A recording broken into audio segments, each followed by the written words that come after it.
monde.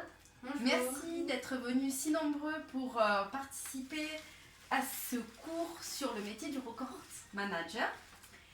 Donc, est-ce que vous connaissez un petit peu ce métier? Non, pas du tout. Pas du tout.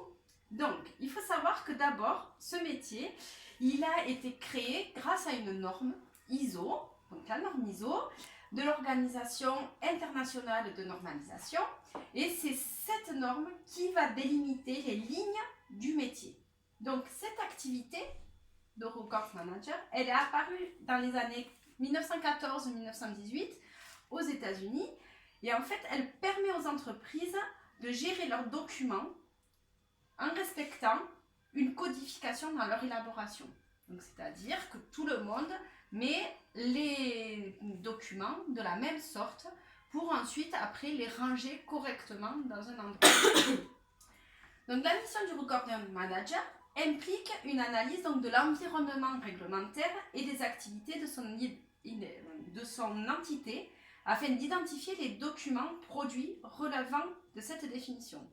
Donc, c'est-à-dire que le record manager, il va analyser les documents et essayer de comprendre lequel est nécessaire d'archiver, de garder ou pas.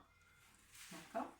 Donc, une fois qu'il a ciblé les documents, il est en mesure de déterminer si la production documentaire existante est conforme à cette cible et propose, le cas échéant, un plan d'action dans le cadre d'une conduite de projet.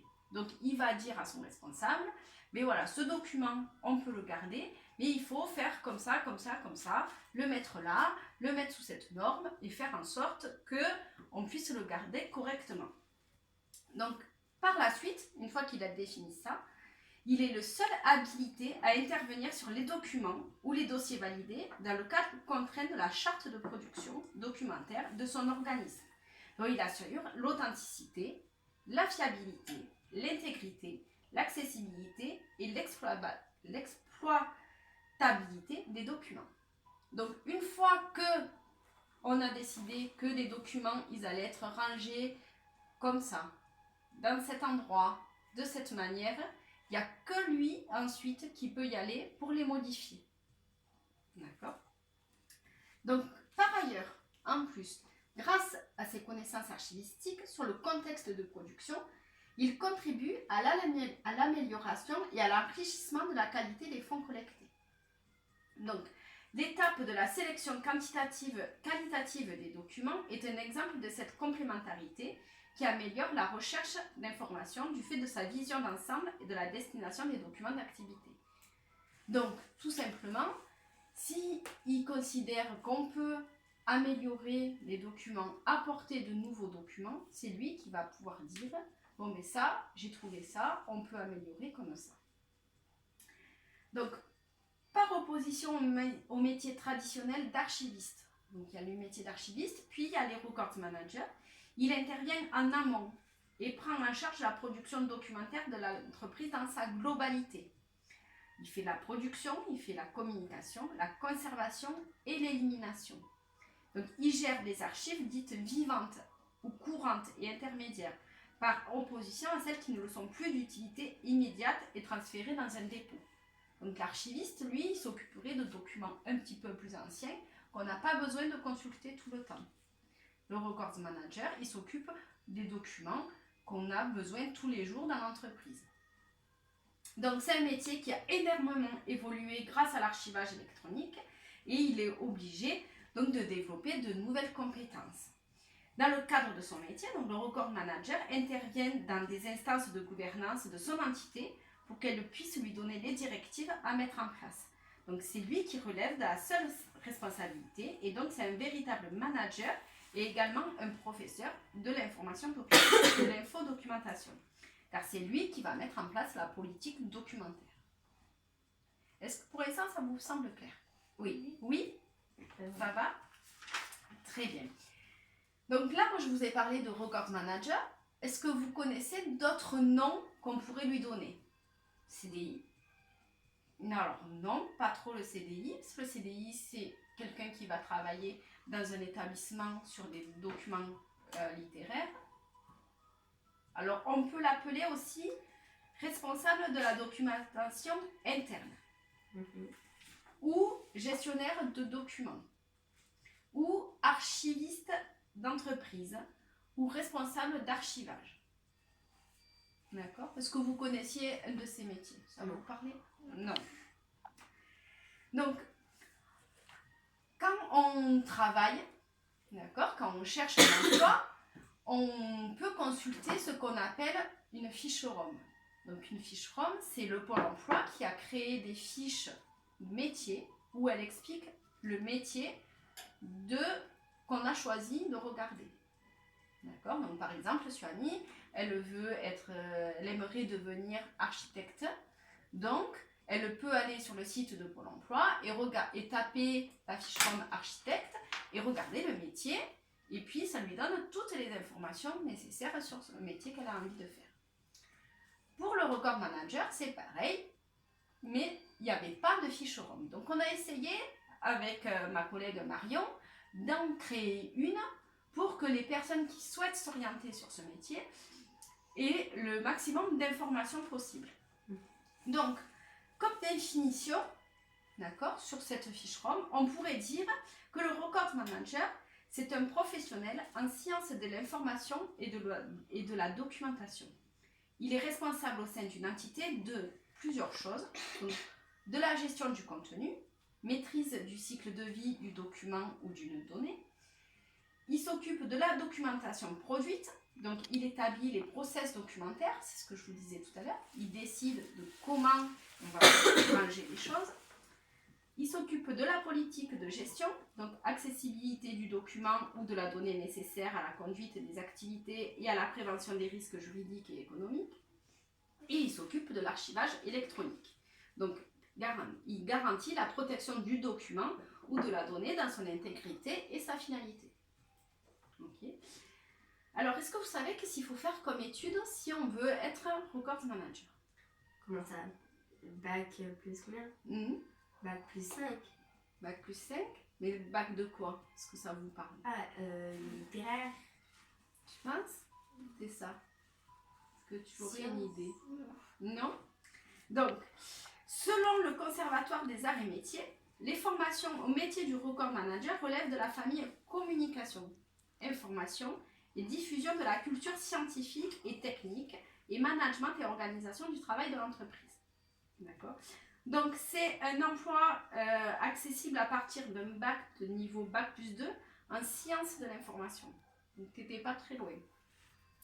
C'est ou ça peut être une formation universitaire et qualifiante en archivistique, en documentation ou en qualité. Donc, des diplômes universitaires, licence, maîtrise, DESS, master, école des chartes.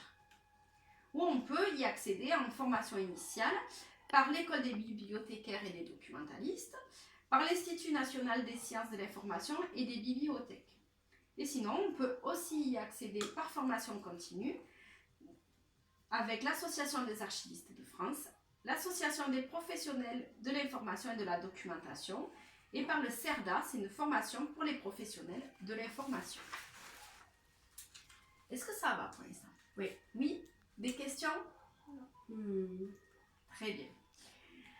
Alors, les conditions d'exercice de l'activité, c'est-à-dire comment on exerce ce métier. Donc, c'est une activité qu'on exerce en qualité de cadre dans le secteur public ou privé, dans les 3 fonctions, publiques ou en entreprise. Qu'est-ce qu'on va faire donc? Vous allez me dire, mais je n'ai pas très bien compris, qu'est-ce qu'on va faire exactement comme métier, dans ce métier? D'accord? Alors, est-ce que vous avez retenu un petit peu? Vous avez compris quoi? Ben, qu'on classe les documents nouveaux, qu'on les trie et qu'on les élimine. Effectivement. Donc, comme principale activité, effectivement, le record manager va être responsable de la mise en œuvre d'une stratégie globale de gouvernance de l'information et de la documentation. Donc, effectivement, il met en place un système de gestion documentaire ou d'un système d'archivage électronique, formalisation et automatisation des processus de création et gestion et conservation documentaire. Donc, comme tu disais, on définit comment va être gardé le document et lesquels vont être pertinents d'être gardés. Il est également responsable de la gestion homogène et centralisée de la conservation de la documentation produite en conformité avec les normes internationales en vigueur. Donc par exemple, on a une facture. Si c'est Suzanne qui la traite et qu'après elle arrête, mais il faut s'assurer que Amélie, qui va prendre la relève, va faire la même chose et va travailler sur les mêmes documents et que quand on va archiver, nous, mais ce soit de la même manière. Et que, pour qu'il y ait une continuité et que tout le monde travaille de la même façon. Et donc, il est aussi responsable de la mise en place du système de gestion électronique des documents, donc de la GEL, et des systèmes d'archivage électronique, SAE. Donc, vous voyez que c'est un poste quand même qui est très large.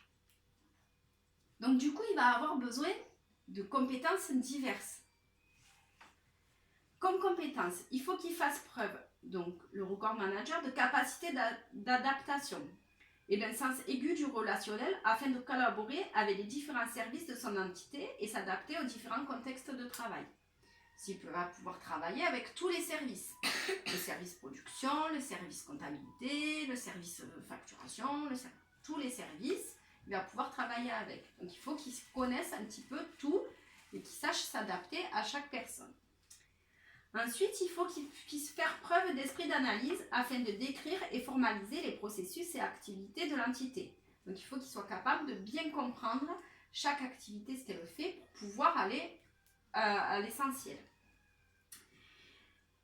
Il a comme autre compétence de concevoir une politique d'archivage en conformité avec les règles juridiques. Il connaît les normes ISO, donc on en a parlé au début. Les normes ISO, ça délimite les règles de son travail. Il maîtrise les solutions technologiques de gestion documentaire, donc la GED. Il maîtrise les solutions technologiques d'archivage électronique, donc la SAE. Il va participer au choix des logiciels et des systèmes de gestion intégrés des documents. Donc avec le responsable de la structure, mais ils vont décider quel logiciel est le plus adapté pour son travail, pour la structure, par rapport au nombre qui sont. Ils vont définir tout ça ensemble. Il peut former et assister les utilisateurs sur place ou à distance aux outils et aux procédures. Donc, il est capable d'expliquer à ses collaborateurs comment marchent les documents, le logiciel qu'il utilise. Il maîtrise également le droit de la propriété intellectuelle, des marchés publics, des droits administratifs, des droits et des collectivités territoriales et hospitalières. C'est-à-dire qu'on n'en fait pas ce qu'on veut de ces documents. Il y a des règles qui vont dire, mais voilà, ce document, il est accessible au public, celui-là, il n'est pas accessible, celui-là, on le garde 10 ans, celui-là, on garde toute la vie, celui-là, on le garde... Voilà. Et donc, lui, il doit savoir tout ça. Il maîtrise les outils bureautiques, donc forcément, il sait utiliser l'ordinateur. Et puis, quand même, il faut qu'il maîtrise l'anglais. Parce qu'on va le voir après. Comme c'est un métier nouveau, Records Manager, il y a ce qu'on appelle le réseau. Donc, le réseau, c'est avec qui il peut collaborer pour avoir des informations. Il y a un petit réseau en France, mais beaucoup de ce réseau de Records Manager est anglophone. Donc, il parle anglais. Donc, ça va être nécessaire quand même d'avoir une bonne maîtrise d'anglais. De toute façon, dans tous les métiers, quand même, l'anglais va être important. Donc, c'est bien de le maîtriser. Est-ce que ça vous semble clair? Oui? Donc, on va pouvoir continuer un petit peu. Les analyses, le Records Manager, il va aussi avoir d'autres activités. Il va analyser des activités, des situations de travail et de l'organisation des services dans l'entreprise. Donc, il réalise des analyses des risques et il définit des priorités en fonction des risques et de la politique qualité de l'entreprise. Il détermine des documents vitaux, critiques et confidentiels. Donc, c'est lui, vraiment, maintenant je pense que ça y est, vous avez compris un petit peu, mais c'est lui qui va décider, avec l'accord de ses responsables, mais comment il va faire. Donc, par rapport à tout ce qu'ils ont décidé, mais ensuite, ils définissent le cycle de vie des documents, les types de documents à conserver et de leur durée de conservation pour la garantie des droits et des intérêts de l'entreprise. C'est ce qu'on vous disait tout à l'heure. Il établit également la durée de conservation en fonction des contraintes légales et réglementaires. Il détermine des supports de conservation, les formats des fichiers, sous quel format on garde les documents. Il détermine les métadonnées du document et du dossier électronique et il participe au choix des solutions technologiques avec les responsables documentaires. Donc c'est pour ça qu'il va être nécessaire qu'il soit capable de concevoir toute cette politique d'archivage et de conservation adaptée aux exigences législatives et aux besoins de l'organisme. C'est lui qui va proposer et concevoir ce système global. Très bien. Alors, juste, je reprends mes petites notes. L'environnement du travail. Est-ce que vous voyez un petit peu où c'est qu'il va travailler, enfin, comment ça pourrait se passer? Ça pourrait se passer dans un endroit fermé, dans un bâtiment avec bien sûr des vitres, avec ses responsables. Donc toi, tu vois plutôt des bureaux. Oui, des bureaux. D'accord. C'est ça, est-ce que tu imagines qu'il travaille où? Dans un bureau, Effectivement. Hein. Donc, c'est plutôt un métier où on va être derrière un bureau, où on va avoir besoin des ordinateurs. Donc, effectivement, ça va être un environnement plutôt clos. Voilà. Très bien. Alors, la mobilité professionnelle. Dans le métier de records manager, il y a des emplois qui sont proches quand même. Il n'y a pas que le records manager. Il y a des emplois qui vont être proches, notamment le documentaliste spécialiste en veille. Donc lui, il est en conception et en gestion des informations au sein des entreprises et des organisations capables d'organiser les classements et l'archivage. Et on peut aussi trouver similaire, on va pouvoir dire un petit peu ça, tout ce qui va être développeur web, administrateur d'applications, architecte informatique et consultant en ingénierie documentaire. Donc, vous voyez que c'est un métier assez large. Et Records Manager, c'est le nom du métier, mais on peut le trouver dans différentes entreprises sous différents noms. Ce n'est pas forcément toujours le Records Manager comme on l'entend. Donc pour travailler, on a dit qu'il utilisait des normes. Pour appuyer son travail, pour faire son travail, il utilise des normes. Donc on a parlé de la norme ISO.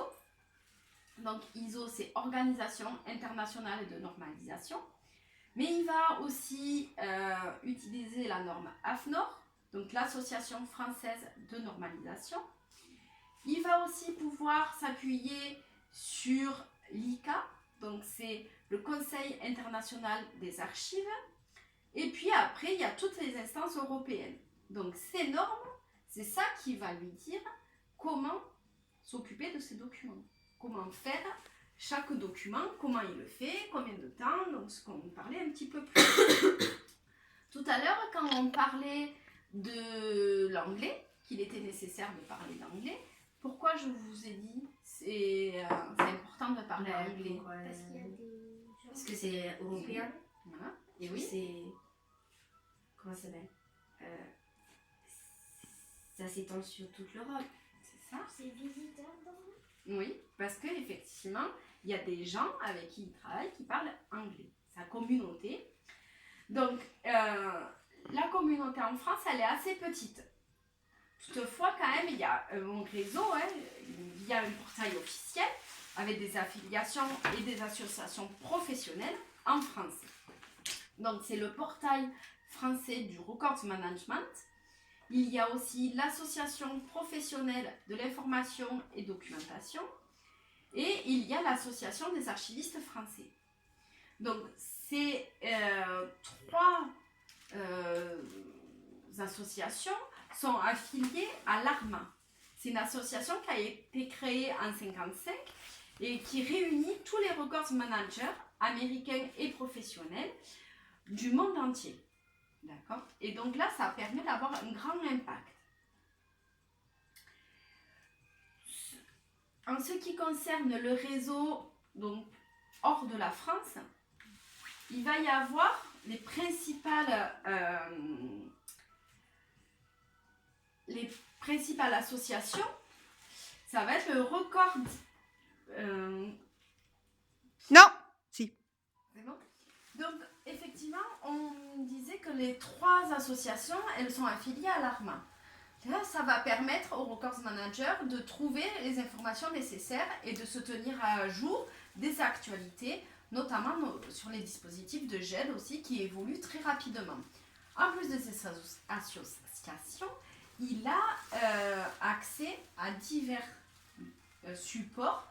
Donc, ça peut être des actualités juridiques.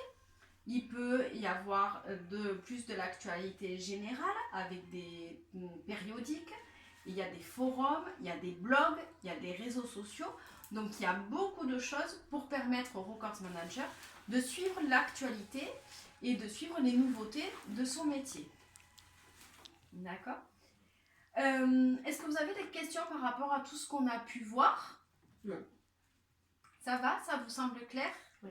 Oui? Très bien. Donc, pour moi, j'en ai terminé. Je vous remercie. Oui? On le trouve où, le Record Manager? C'est-à-dire vers ici. vers ici, alors, dans des grosses entreprises. Alors, par exemple, nous, tu peux le trouver sur notre secteur, tu peux le trouver à la communauté des communes de la Vallée d'Hérault. Tu peux le trouver après plus sur des grosses entreprises de Montpellier. Sanofi. Voilà. Donc, par exemple, tu as Sanofi, c'est un gros laboratoire pharmaceutique. Ils ont des records managers. Moi, dans les petites entreprises où j'ai travaillé, c'est plus une personne qui est dédiée à ça, mais qui a d'autres activités à côté. On ne peut pas parler de records manager, à proprement parler. Très bien. Bon, mais je vous remercie beaucoup de votre attention. Je vous attends impatiemment pour le prochain cours. Hein? On verra la suite. On a hâte. Oui, vous avez hâte? Très bien. Bon, merci à vous. Merci. Bonne journée. Bonne journée.